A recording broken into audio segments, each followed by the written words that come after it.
Well, it's 2 days after the election, and yesterday I had a really hard time trying to pinpoint why I don't think I've ever felt more heartbroken and hopeless as I do now.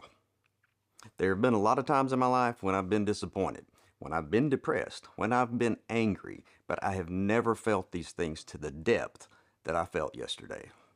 But I gave it some thought and I think I figured it out. The reason I'm so heartbroken, destroyed, and absolutely disgusted with the results of this election is that it invalidates everything I have ever been taught about how I should live my life and everything I've tried to teach my kids.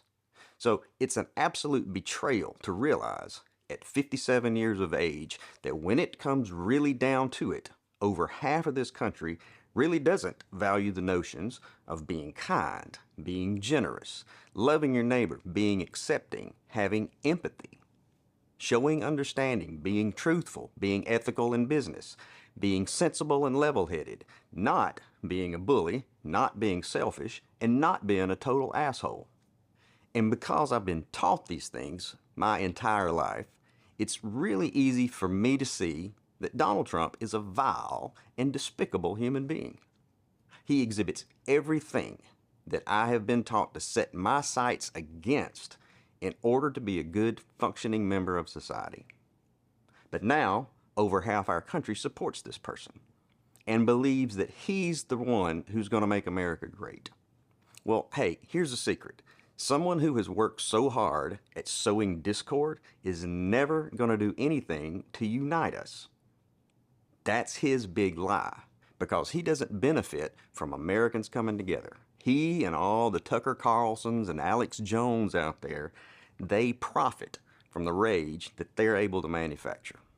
So don't tell me it's okay if we disagree, as if this is akin to our individual preferences for wine or toilet paper.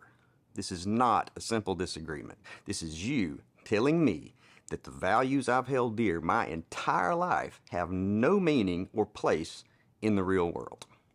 This is you telling me that I should be shrewd, deceptive, cruel, and intolerant.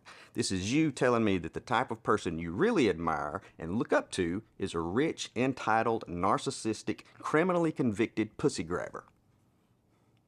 And if you're one of those guys out there that likes Trump because, well, he says what's on his mind, he tells it like he sees it, he doesn't have a filter. Yeah, sometimes you need a filter. There was a time, not that long ago, when being an asshole wasn't cool. If you were a shitty person, you just kept a lot of that to yourself, and society was all the better for it. But now it's all, let's make America great again. And what I'd like to know is what specific time in American history are you talking about? What year exactly? Because for a lot of folks, this right now, this current time in American history is the greatest. And you know that. And for some reason, you don't like it. It's like this crazy idea that giving certain rights to someone else somehow takes some of yours away. Or are you just pissed that you're not special anymore? And so you can feel special again, you'll be more than happy to drag us all back 70 years when our black brothers and sisters had to drink from separate water fountains, or back when if you were non-straight, you had to stay in the closet. Personally, I'd like to go back to a time when assholes had to stay in the closet. And don't tell me, oh, don't be stupid. You're getting it all wrong. It's really about none of that. It's really about the economy. As if that excuses the behavior.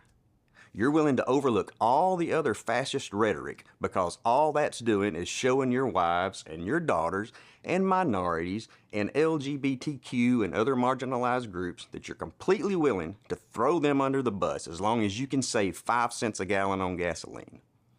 Did your stock portfolio get a bump yesterday?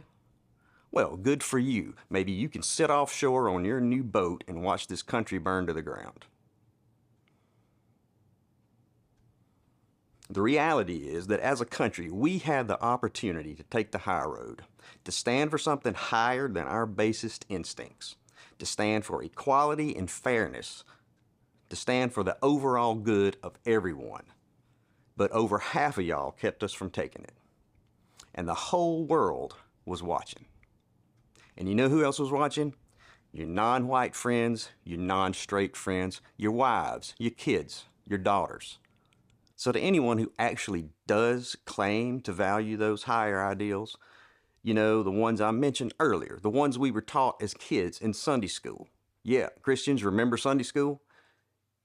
If you claim to hold any of those same values, but are at the very same time enamored with Trump and perfectly pleased with the outcome of the election, me and millions like me deserve a fucking explanation.